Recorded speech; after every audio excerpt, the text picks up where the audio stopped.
Hello again, everyone. I welcome you specially to this webinar on safe programming.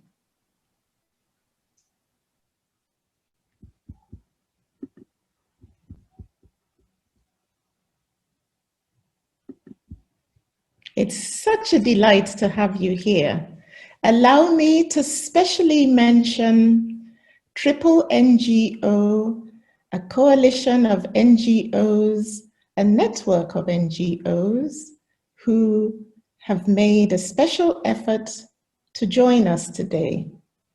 I am Dr. Eleanor Wadinobi, and I am the Senior Advisor of the Nigeria Resource and Support Hub. I'm a medical doctor. I'm also an international health, women, peace, security, gender, and human rights expert. I'm also currently the president of the Medical Women's International Association. Before we start the webinar, please allow me to share a few points on housekeeping.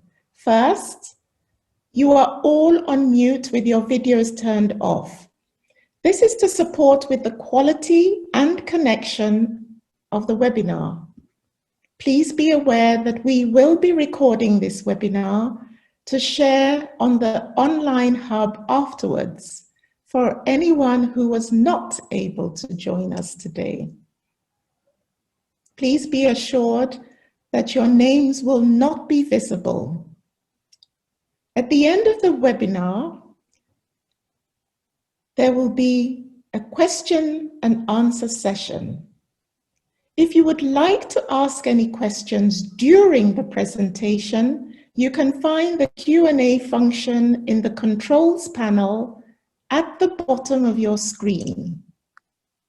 You can add new questions or upvote any existing questions, and we will answer them at the end. Safe programming is one of the essentials of safeguarding, ensuring that programs are safe in line with the do no harm principle. To ensure programs are safe, staff capacity should be built or strengthened, risk assessments conducted, mitigation measures developed, whilst ensuring community participation.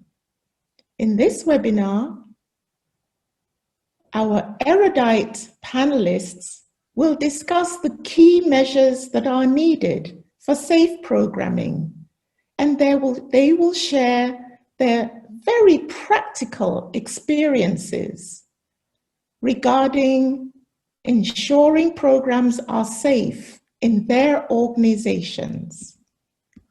So, in order to look in greater depth at safe programming, let me introduce our three speakers who will talk us through each key aspect of this webinar. We have with us today Hadiza Haruna Usie. She's safeguarding and gender consultant. Hadiza has a wealth of experience in supporting INGOs and NGOs in developing safeguarding measures.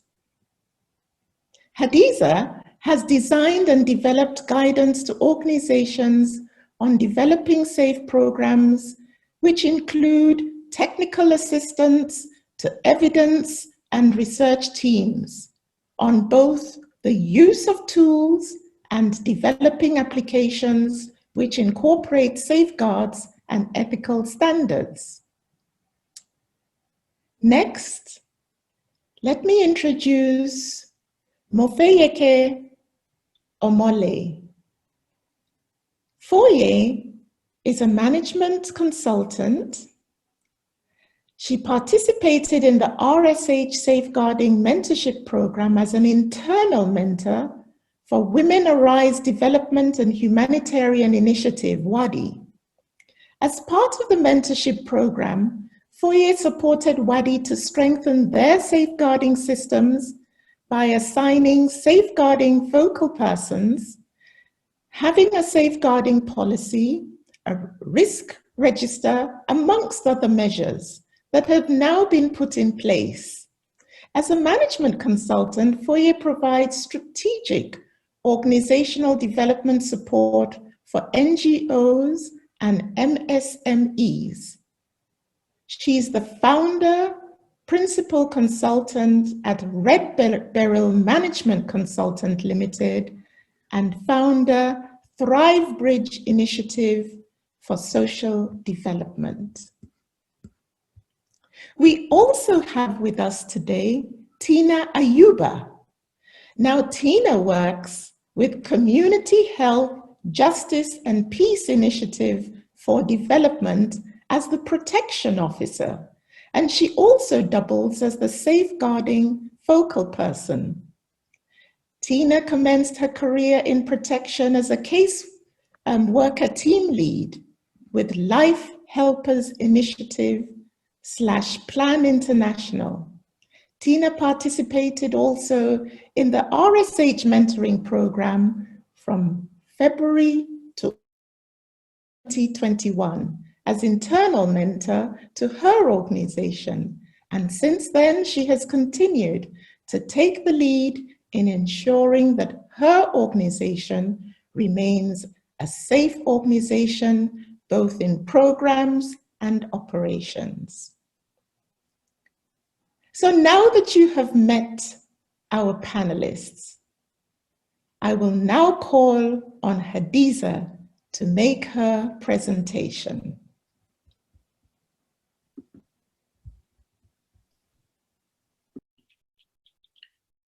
Thank you, Dr. Eleanor. Good morning, everyone. I am Hadiza.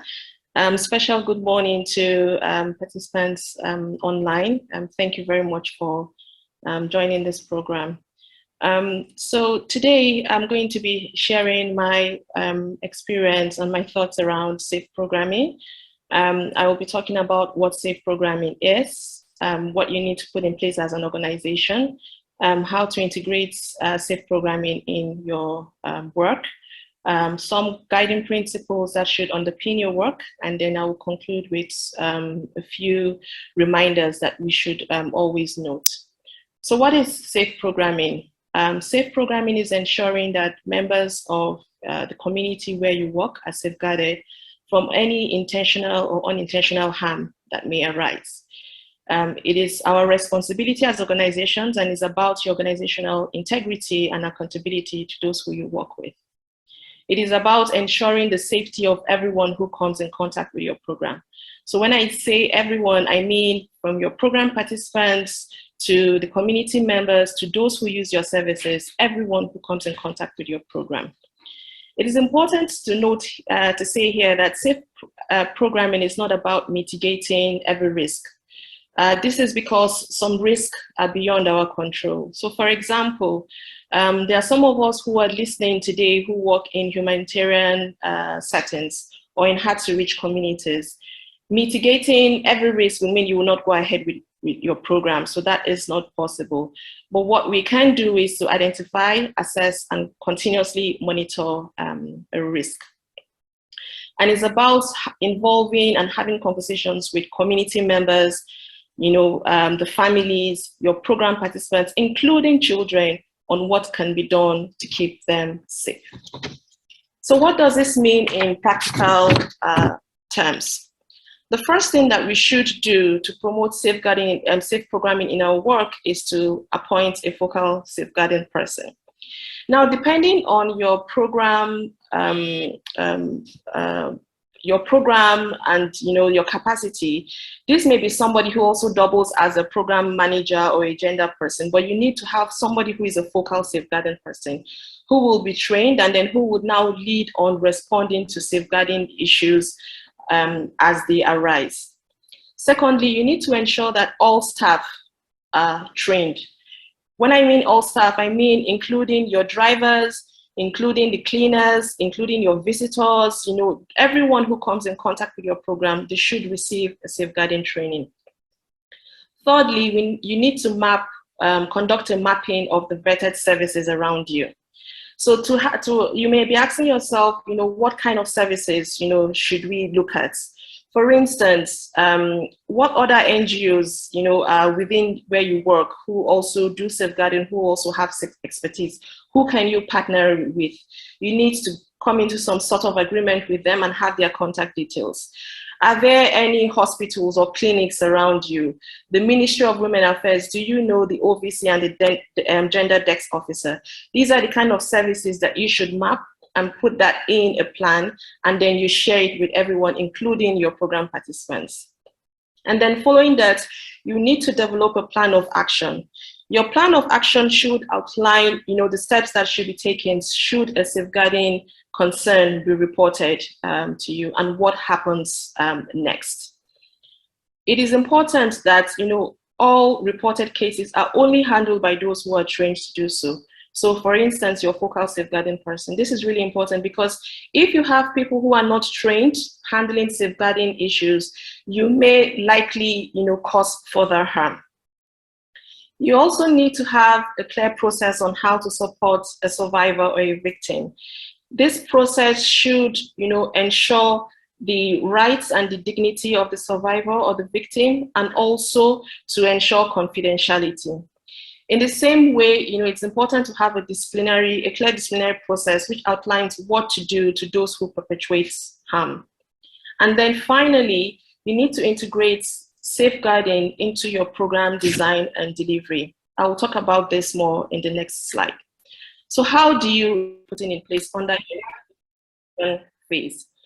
And then finally, under the closure phase, here you are looking at learning. So you review your program for future purposes? What are the learnings that you have put in place? What are the adaptations that have happened? How do you put this in place? How do you document this for future programming? Those are the things that you need to look at under the learning, under your closure phase. And at this stage, it's important that if there is any outstanding case, you should report it. Now, to some guiding principles. There are some guiding principles that underpin safe programming. The first one, Dr. Eleanor mentioned this in her opening remarks, the do no harm. This means that the best interest of your program participants should be at the heart of every decision that you take. Secondly, it's also important that you promote participation. So community members, including children, is really, really important, should be asked what makes them feel safe and unsafe. You need to continuously ensure that the members of your staff are equipped and feel confident to design and implement safe programming. Adaptation is another principle. So safe programming, it's not a one-off process. Learning therefore needs to be taken seriously. It's an iterative process, so you continuously plan, you continuously make adjustments where necessary to ensure that your program. And lastly, at every stage, we should be encouraging and promoting the active involvement of the wider community, because this promotes sustainability. And if you continuously involve the wider community, what you're ensuring is that you are getting things right, and also that you're ensuring that safety will be promoted on a longer term. So these are guiding principles that should underpin our work. In conclusion, I have put up a few points that is important for us to remember. The first thing, as we have already discussed, safe programming is our responsibility. So it's about organizational integrity and accountability to those who we work with. It is not a one-off process. It is an iterative process of learning and adaptation. We should continuously learn and adapt as we go along our program, as we continue to implement our program. We cannot anticipate every risk. We cannot mitigate every risk. But what we can do on what is within our control is to identify the risk that could likely occur, continue to monitor, and then build this risk and mitigation strategies into our program at every stage. Remember the program cycle that we had discussed in previous slides. And all our safe programming efforts should involve the entire community, because this helps to create a long-term safe environment, and it also ensures that we are doing things right, we're getting things right from the beginning. Finally, it's really important for us to remember that the best interest of our program participants should be at the heart of every decision that we take. Now, you will see, thank you very much for listening. I have put up some useful resources for those of us who want to have some further reading. Some of these are from, RSH sites, some are from other credible organizations that we know of and that we have heard of. So you could click on it. These links will be put in the chat box, so you can click on it if you would like to do some further reading. I also have my email address up there. I would love to hear from you. So if you have any questions on what I've presented so far, please feel free to drop me a note. Thank you very much for listening. Thank you so very much, Hadiza, for that very informative and illuminating presentation. You've told us that it's a learning, iterative, and adaptive process, and we must involve the community. Let me apologize to our participants for the break in transmission. This remote and virtual world that we live in, sometimes these are not anticipated. But thank you to our colleagues for stepping in during that period. Now, I'm going to invite our other two panelists, Foye and Tina. And I'm going to be asking them some questions in order to elicit in very practical terms how they are carrying out safe programming in their organizations. And my first question goes to Foye. Foye, what does safe programming mean to you and your organization? Thank you, Dr. Eleanor, and thank you all participants for joining us this morning. Now, for me and my organization, safe programming means that we conceptualize, we plan, and we execute our programs and interventions in such a way that our beneficiaries and the communities wherein we provide such interventions are to all, extent possible, safe and protected from all, whether intended or unintended forms of safeguarding issues or risks. So to us, summarily, that's just what safe programming is: protecting our beneficiaries and ensuring that the communities wherein we provide our services are all to the extent possible, protected from such risks, including sexual harassment, exploitation, bullying, and all of that. So Foye, thank you, Dr. Eleanor. Thank you so much. I'll pose the same question to Tina. Tina, in the context of your work and your organization, what does safe programming mean to you? Thank you, Doctor. In JDPH, safe programming to us is ensuring that the deliverables of our project does not affect the persons we serve, our staff and associates negatively. And we ensure that we don't expose them to danger. So we design and implement our projects in a safe manner that our staff, anyone connected to us as associates, and the affected population are protected. Thank you. Thank you for that, Tina. Stay with me, Tina, and please tell us what your organization has actually put in place to ensure safe programming? Okay. Among others, we put in place our policies. And under the RSH program, mentorship program, we were able to develop 10 policies and procedures. And then we were able to review our safeguarding policy. And then we didn't just stop at that, we ensured that all staff are trained on these policies, and then they understand the consequences of any breach of conduct. And then they know that in any breach of conduct, there are disciplines attached to it. And where it leads to termination of contract, if such person is guilty after investigation, the organization will not compromise. So all staff have this understanding. And then we also ensured that we amend our budgets. At the beginning of the implementation, we had no budget for safeguarding. So in July, the budget was amended and our donors added activities on safeguarding, one of which is risk assessment, and we conducted that in August.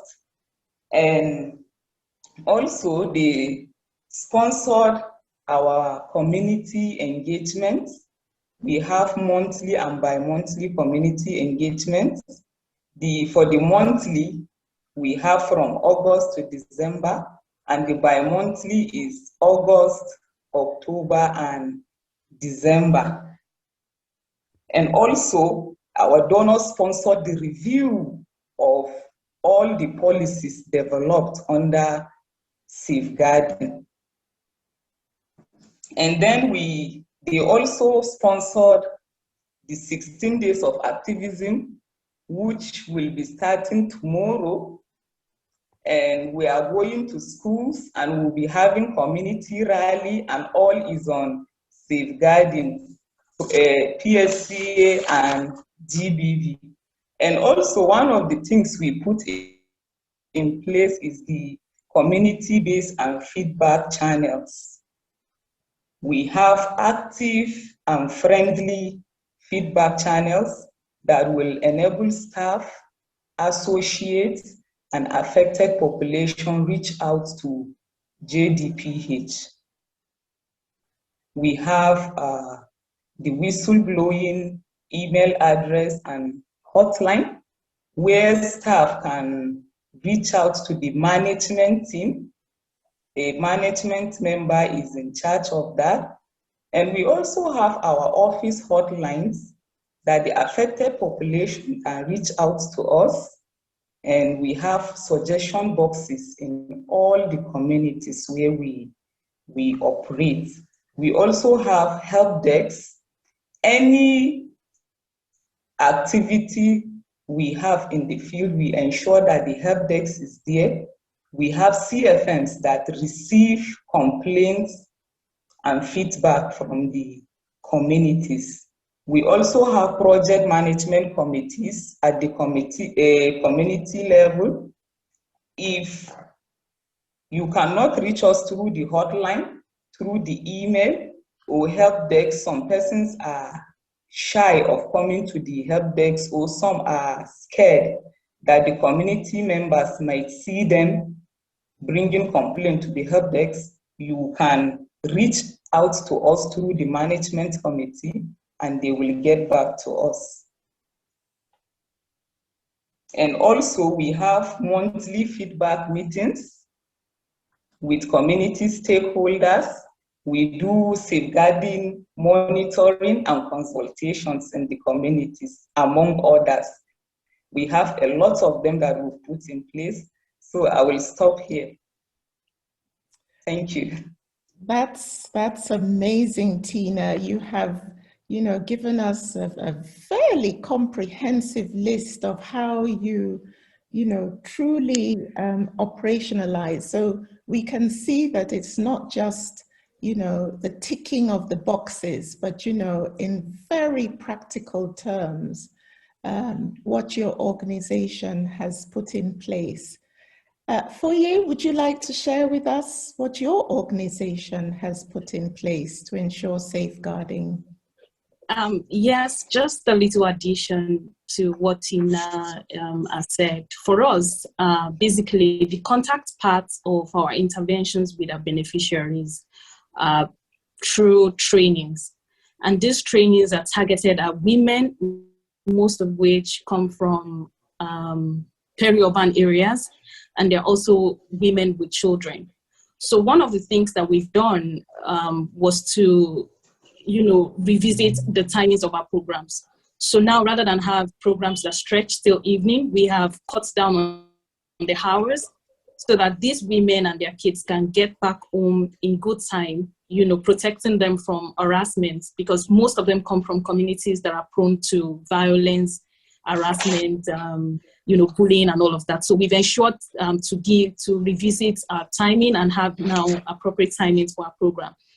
Additionally, because like I said, some of them have children. So what we've done is to introduce what we call safe-holding areas for their children. So for the duration of the time that they would be with us, we have safe-holding areas for the children. And of course, all our associates, vendors, volunteers, they've all been trained or they know about safeguarding. And then we ensure that we also revised our code of conduct. So for anyone looking to work with us or to be an associate or a consultant, they are expected to sign the revised code of conduct before we even engage them. So in addition to what those are the few of the practical things that we put in place to ensure safeguarding. Thank you. Thank you, Foye. Very practical indeed from both of you. And, thanks for sharing with us, issues around contextualization and, even bringing in commemorative days, where Tina mentioned, what they're doing for the upcoming 16 days of activism. And Foye, you have, shared with us how you have, contextualized and looked at the timing of programs. Just to remind our participants, I'm sure you have questions for our panelists. Please do put your questions in the Q&A box. Foye, I'll stay with you and let's sort of pivot now. Let's pivot to challenges, because we all know that, we have great plans, we can be ambitious in our programming, but there are challenges.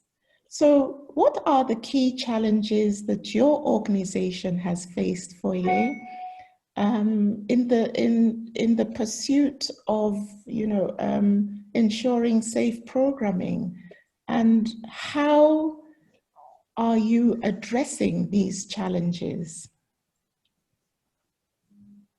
Oh, thank you, Dr. Elinor. So I'll just mention two, challenges that we've faced or we're facing and we're trying to also resolve.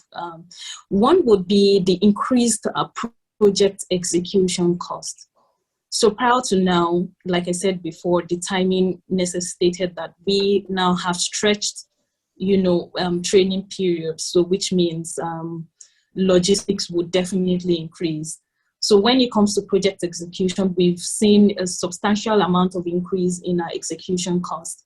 And so what we are doing to resolve that is, what we've been doing is that we've been including safeguarding in budgets, since the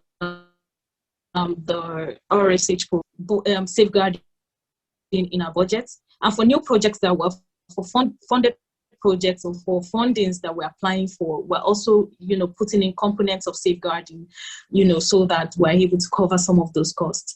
And then the second challenge that we have, obviously, would be the stretched staff time. So we don't have, first you have the issue of the number of staff you have and those that are leaving and coming, which means that for those that have left, they've left with some sort of knowledge. And for those that are coming in newly, we're having to stretch our time again to train them and build them to that level that we know we're confident to, leave our beneficiaries in their hands.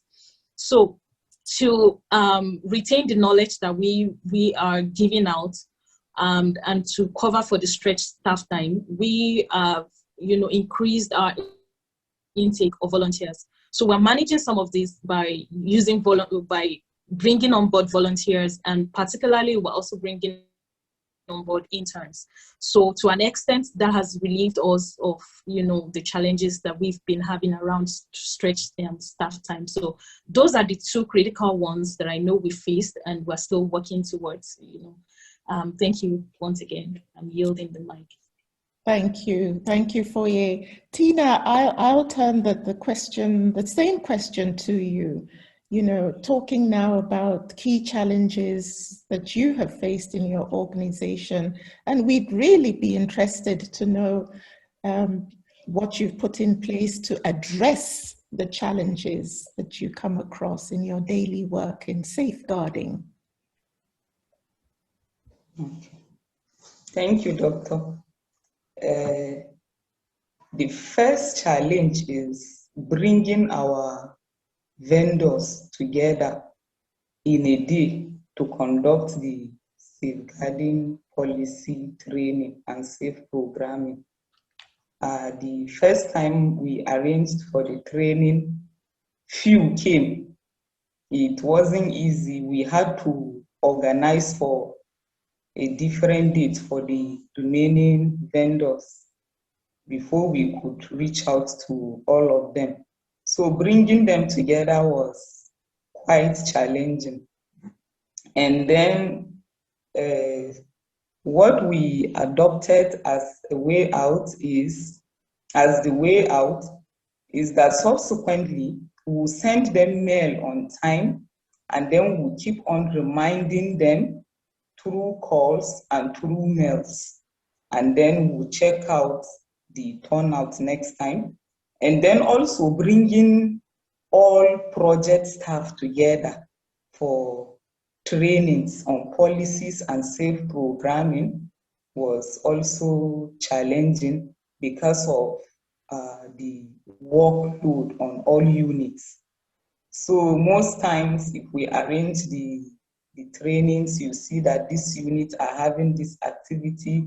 So before all units will settle down for the training, it was quite challenging. But then the way out is we've dedicated days, that those days in a week or in a month should be set aside for policy trainings, and then every other unit should suspend their activities. Thank you. Thank you so very much, Tina, and Foye too. Those are real challenges. But you've also shared with us some very strategic, in some cases, innovative ways of navigating those challenges. I'm sure our participants are, eager to have their questions answered. But before that, I would like to call on our three panelists, Hadiza, Foye, and Tina, to give us a call to action if you want. We have a lot of CSOs online. What would be your call to action? Or, any parting words of wisdom for our participants before we open up to the general questions and answers. Hadiza, please. Thank you, Dr. Eleanor. Yes, so my call to action is to organizations. I would say that, we have an obligation to act, and we should start now. as we have already discussed, is about, organizational accountability and responsibility.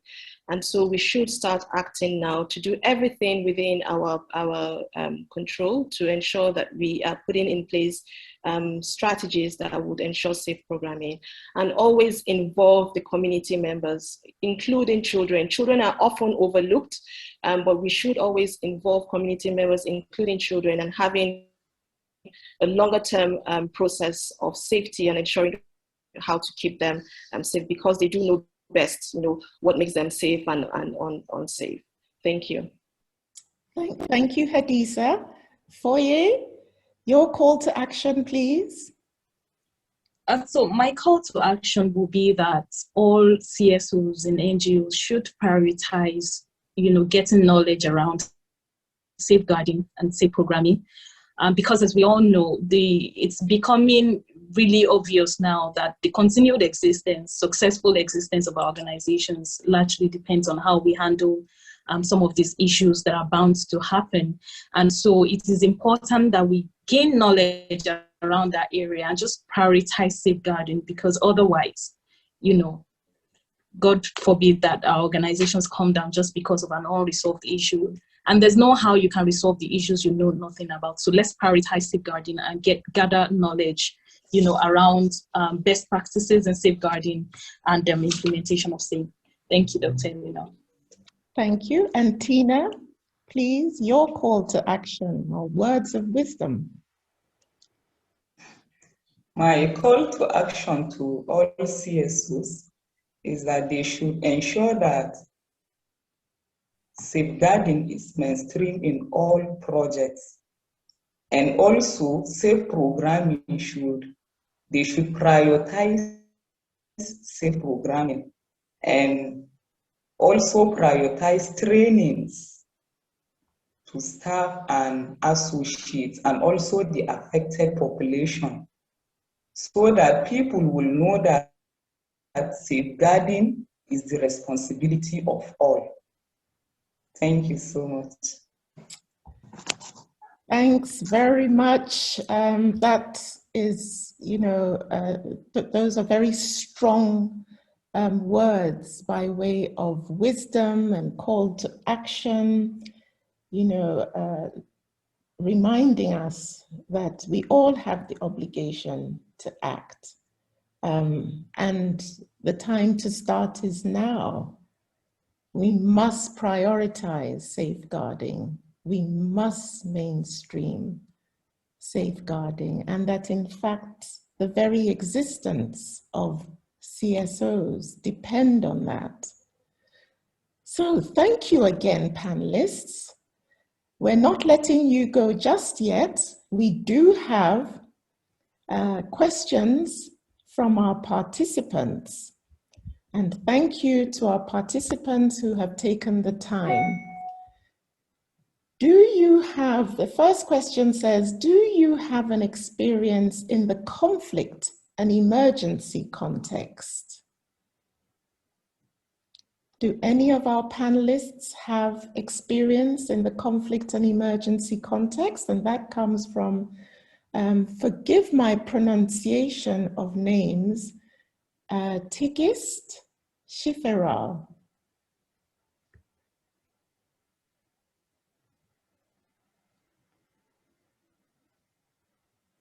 Yes, any of our panelists can unmute to tell us if they have any experience in the conflict and emergency context, please.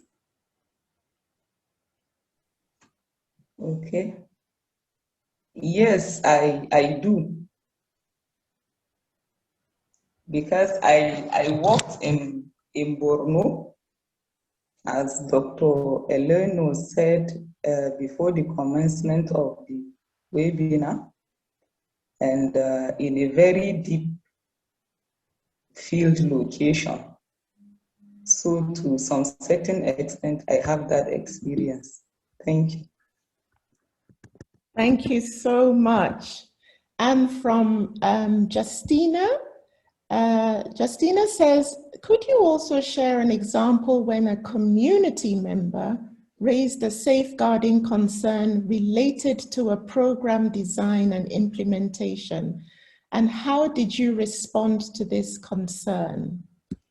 So for any of our panelists, have you had the experience where it's a community member that has raised a safeguarding concern?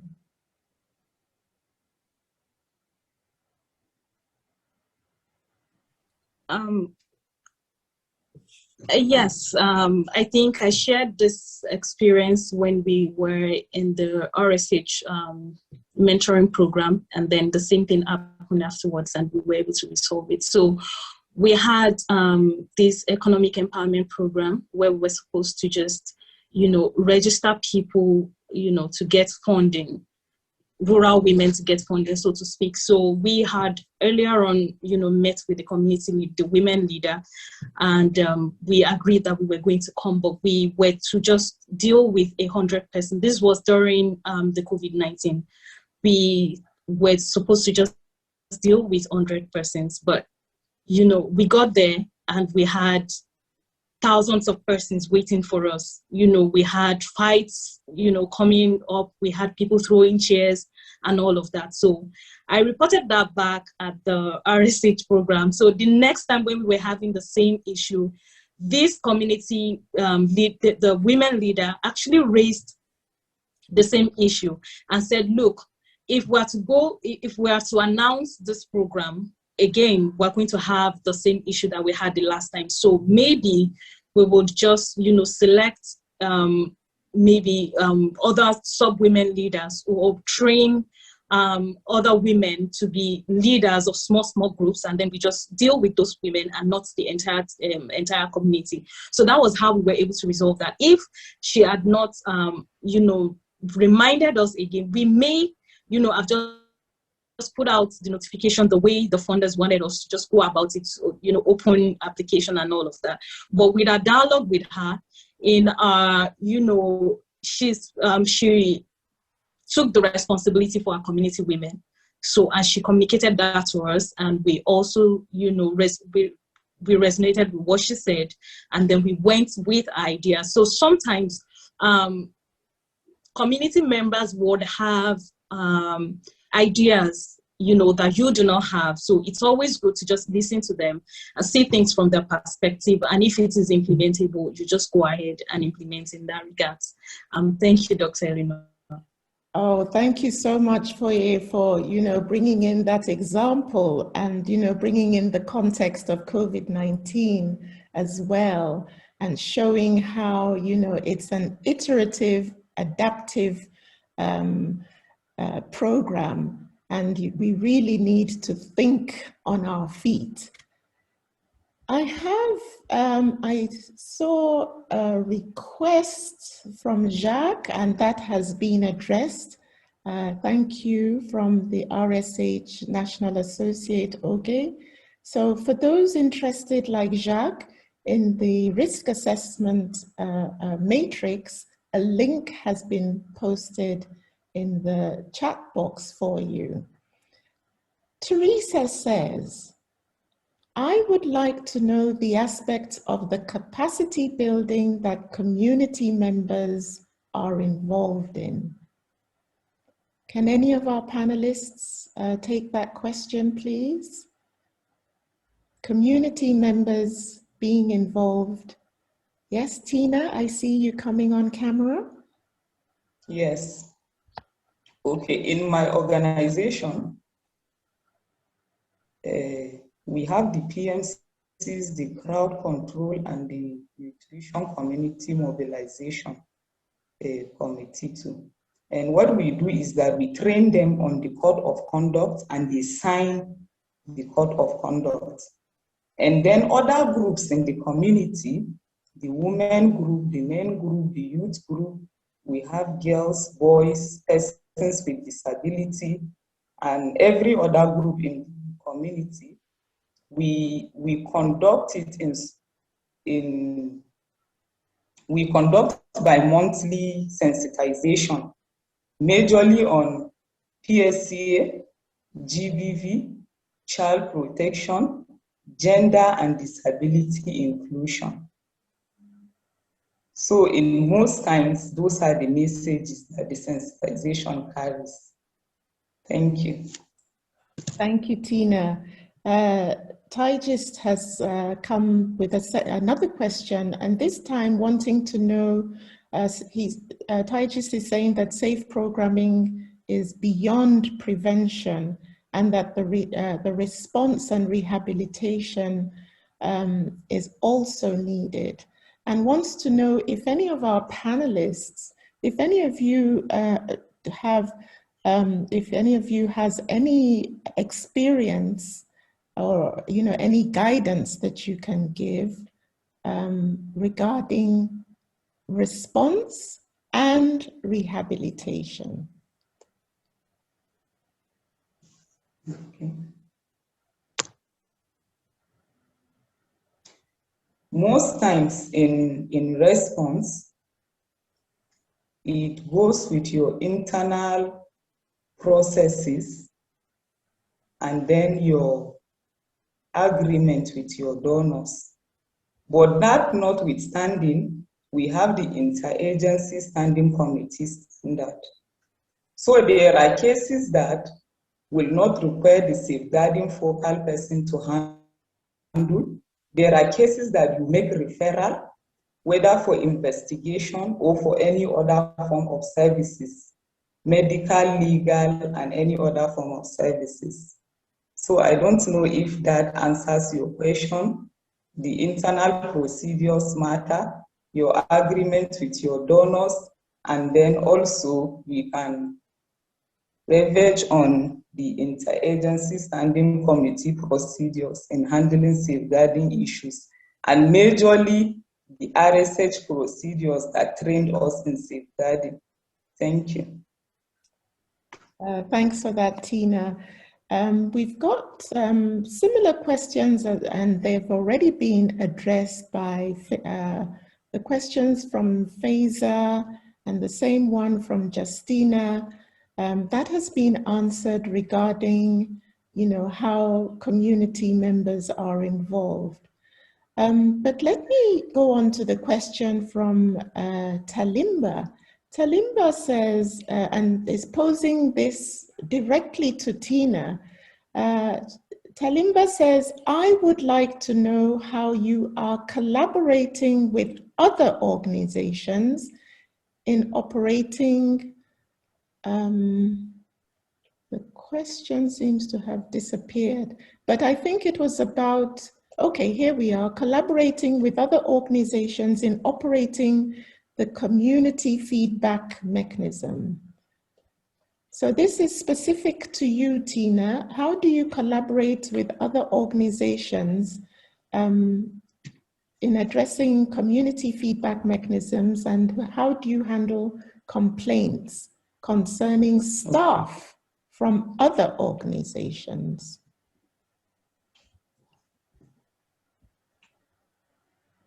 Please let me get something. How do I handle complaints concerning staff or concerning project implementations? Yes, it's a double-barreled question. She's got, two questions. So the first one is to tell us, Tina, how you collaborate with other organizations regarding community feedback mechanisms. Okay. Okay, like I said earlier, it all boils down to your internal procedures. The project I'm working under, if we have any complaints, we receive them, document them, enter them, and then send it to our donors. But there are cases that requires immediate referral, most especially SIA and GBV cases that require immediate attention. We refer them to the respective organizations who are implementing in that as area. But then for others that are not, that doesn't require immediate attention, we send it to our donors, and then they will now respond to us on how to tackle it, and then close the case. And then if it's concerning a staff member, our whistleblowing policy has the procedures. And then in my presentation, I talked about the email address and a hotline. So if it's concerning a staff member, the whistleblowing policy does not permit the whistleblowing team to handle that, but then the HR policy or procedure will handle such a case with that member of staff. But if the case is a case of sexual exploitation, abuse, and sexual harassment, we have internal procedures for investigation also. Thank you, Tina. Thank you. Let me try and take as many questions as possible. So I'll quickly. Sorry, Dr. Eleanor, I wanted to just add on. Go ahead, please. Go ahead, Hadiza. Thank you. I just wanted to add on to the great points that Tina raised around handling complaints and reports. First of all, like she said, it depends on your organizational policy. And so within your safeguarding policy, there should be guidelines around reporting and the process for reporting. So when there is a complaint, for instance, within the organization, it's the process will be reported to the safeguarding focal person. And the safeguarding person, depending on what has been outlined, will kickstart the process. And that is where you carry out organization investigations. And that is where you ensure that you are protecting the confidentiality and the rights of the person who reported that. It's also, I just wanted to also add that, it should be time-bound. Investigations should not go, it should not continue, it should not be continuous, it should be time-bound, and you should give feedback to whoever it is that has reported, and also whoever it is that is the suspected perpetrator. So that is really, really important. And where is in the community, also that also follows your process. And then finally, I just wanted to add, that within that process, it's always important to document because of learning purposes, and also making sure that whichever way that you are documenting whatever reported cases, that is kept in a very safe place, and not everyone has access to it. And then quickly, lastly, not many people give feedback, but like Tina said, it's always important to give feedback to the community or whoever it is that had reported. Thank you. Thank you, Hadiza. Teresa, Dr. Juliana, Olufunke Lawson, Adam, Frederick, Sumaya, and Sandra, we've taken note of your questions. Please be rest assured that we will respond to your questions online, because time is not on our side right now. Some of you have asked for resources, which we will send to you. So for example, Dr. Lawson wants to know if there's a self-assessment questionnaire that's useful for her organization to show preparedness. So we will send these resources and answer the numerous questions we haven't been able to address today. We sincerely apologize, because that's all we have time for today. Thank you again, Hadiza, Foye, Tina, for your informative presentations. Our esteemed participants, thank you for being with us, for your engaging and challenging questions. Right now, there's a poll that is up. It's only 3 questions, and we would greatly appreciate it if you could complete it, as it helps us, RSH, to tailor our services to suit you and to continue to improve on the events that we deliver. We will be sharing the webinar recording and slides with you shortly. I invite you to please subscribe to our newsletter. Other information is in the chat box regarding useful links. Thank you to my RSH colleagues, Sophie and Sylvia and Kiru, for their support. Thank you all. and we hope to connect with you again soon. Please do fill the poll, and please do take note of the resources, the links that we have posted in the chat. All the very best.